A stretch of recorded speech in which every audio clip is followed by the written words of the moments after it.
What's going on, guys? Kaiger here. Today we're doing some testing on Hydrea of Flames. I was going to do the summoning portion in the video, but based on the last one, some people didn't like that. Let me know what you think about the intro, if you prefer Hydrea of Flames or Blue Rose that we've been doing for a while. Now let's check out her abilities, and then we will go over some testing with her and show you what's going on. So her basic, we always want to check the basic first because they could have some kind of effect. This one does not. Has a pretty standard damage, as we see, about 5,167. And if we just look at anyone else, about the same, 3% more scaling percentage for her, which is nice. Then her passive, which is really cool and is a baseball reference, which is interesting. Point snatching tactics. It will be triggered when Flower Fairy is of current class is Hydrea of Flames. Hydrea of Flames normal attack have a 3% chance to reduce the cooldown of its ultimate skill by 2 seconds. So as we see over here, the skill itself, I think they all ideally have 30 seconds, unless you add or minus anything. But if we take a look, it goes up to 24% chance, because 3% really isn't going to happen, but a quarter of the time is going to happen. And this is when she basic attacks. So this is going to be interesting based on her attack speed, which we will test, because they don't list that anywhere, but we've noticed severe discrepancies between basic attack speeds of several fairies. The issue here is, what game mode are you leaving a fairy out for a significant amount of time? Because generally you're doing swaps between the 5 seconds and then going between 2 or 3 teams. But maybe her active is good enough that we're going to want her more often. Let's check it out. Hydrea Flames Home Run, Bloom Home Run, increases Master's defense by 30% for 6 seconds. Dealing damage, enemies for the range will be gathered and their movement speed reduced by 90% for 3 seconds, and dodge disabled. So all three are very, very important, and it feels like they brought different effects of other fairies. For example, 30% increase to defense for 6 seconds. If we come over to water, regular Hydrea, 35% for 6 seconds, so about the same as Hydrea. And I mean, she's Hydrea of Flame, so that makes sense.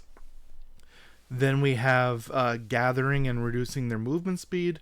That feels a lot like Balloon Flower, which gathers but reduces their defense. So it increases your defense and then gathers, whereas the new one increases yours and gathers, which is more defensive than anything, but this kind of works towards the current Fire Echo, which we will see the change momentarily. As we look at the scaling, it stays 6% for, 30% for 6 seconds all the way.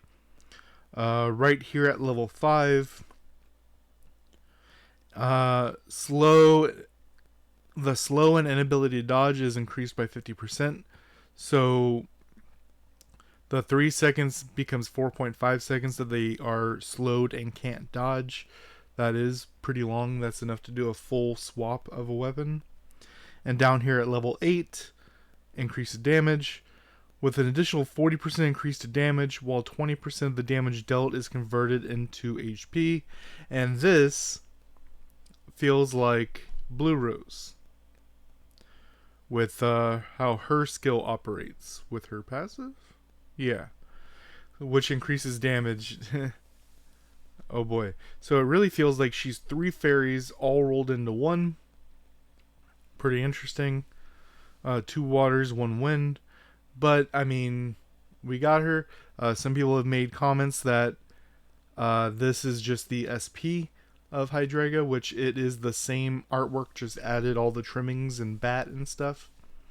which I'm fine with. They have already told us that SPs will not be coming to Legend of Neverland, which I'm fine with. That's a very, very bad system. Sure, there's cool artwork, but they're finding a way to give us the artwork without giving us the bad system, which I like. Now let's check her out in combat. If we go over here, leisure, dummy, and check it out. So dummy, regular, and then basic attack.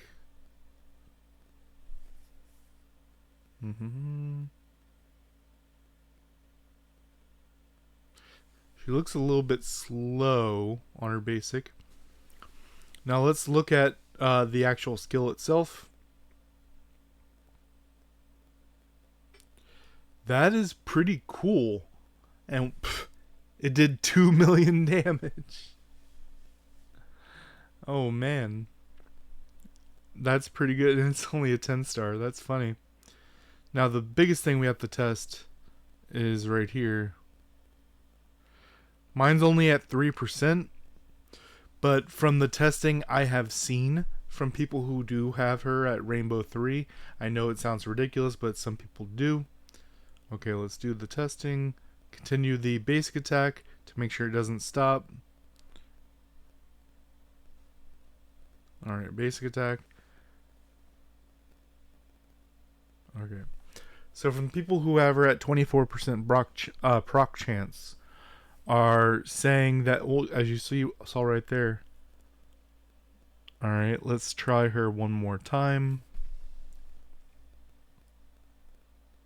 Alright, so 30 seconds. By the time the animation's done, it's 5 seconds in, so 25 seconds. So, from what people have told me, is they were able to get it up roughly 6 to 11 seconds.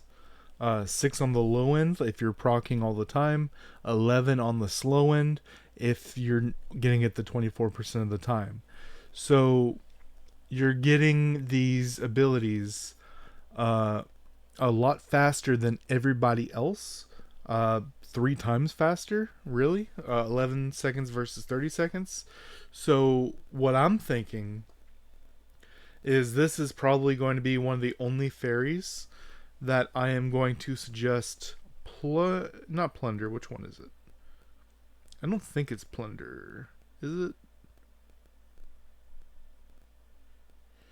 No, that's the healing. Where's the one that right here?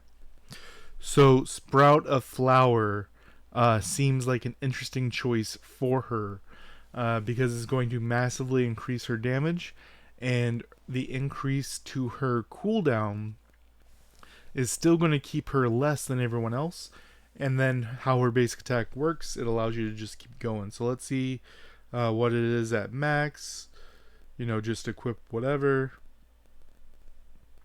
Bonus. 82%. Whoa. Increase the cooldown by 10%, but increase the damage by 82%. Wow. So giving her 82% more damage when she's already doing 2 million. Let's see what Chestnut Rose fully maxed out is doing for her skill. 1.4.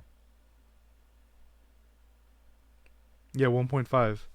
So a fully maxed out Chestnut Rose is doing 75% of what 10-star Hydrea of Flames is doing.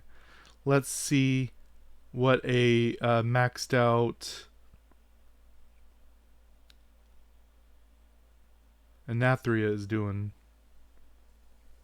2.3 million. So she's doing about the same as her. Now let's see what Hydrea Flames does with just the level 1 set of that bonus.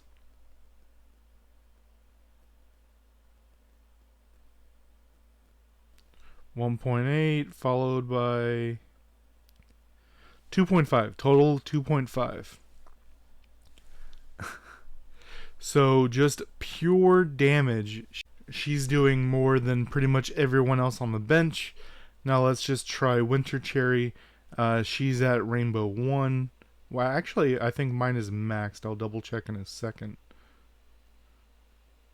Boom, boom, boom, boom, boom.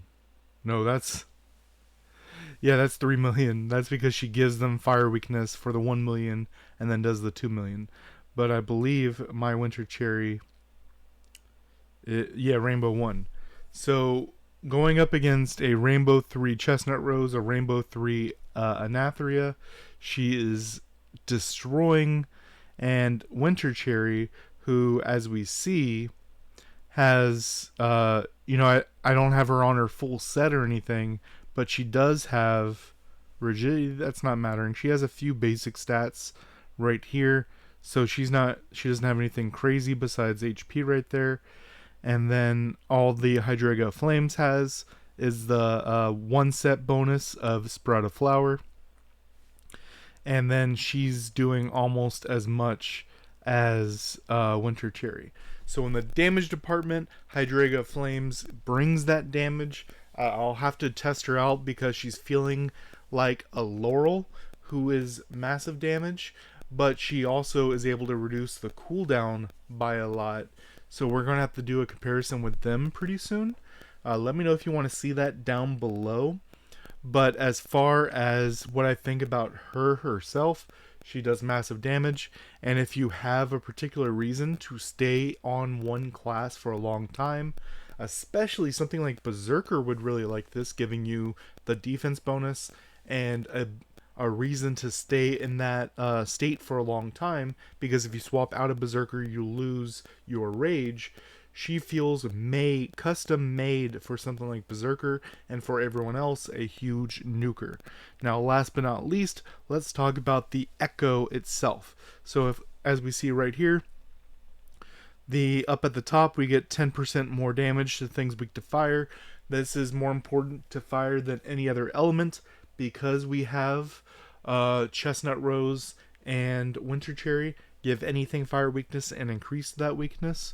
As far as the explosion guaranteed crit damage is going up by 60%. That's pretty good. Cooldown's the same. And as far as the stats, all we're getting is 3% max HP. Now, as I said, she feels kind of tailor-made for a Berserker. Now, that extra HP is something that Berserker would like, right? So while I don't think this is good for everyone, I think specifically for Berserker, they got huge buffs. Let me know what you guys think down below and tell